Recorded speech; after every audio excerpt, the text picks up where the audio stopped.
ভাবনার মধ্যে হলো আপনার জন্য আমি কি করতে পারবো সেটা।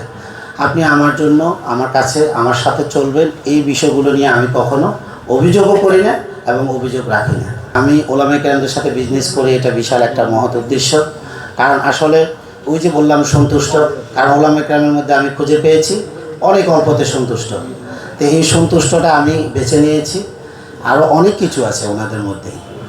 তো এই আসলে আমাদের এখানে ওই যে হুজুর একজন বললো আমাদের বেস্ট সেলার অনেক 124 টন রড এই মাসে উনি ছেড়ে দিয়েছে, উনি সালাহ আহমেদ খান আবির ভাই, ওনাকে অসংখ্য ধন্যবাদ এসপি বরিশালের সাথে জড়াই দিয়ে। উনি একজন মোবাইলের পার্টস ব্যবসায়ী, আপনি পাইকারি ব্যবসায়ী, উনি আমার সাথে জড়িত হয়ে এরকম ভালো কিছু ওনাকে আমি সহযোগিতা করেছি প্রথমে, এখন আমার প্রয়োজন হয় না, ওনাকে আমার আর প্রয়োজন হয় না, উনি এখন ভালোভাবে কাজ করে নিজে নিজে। এই জন্য আমি এইরকম একজন দুজন করে যদি তৈরি করতে পারি, এটাই আমার সার্থকতা।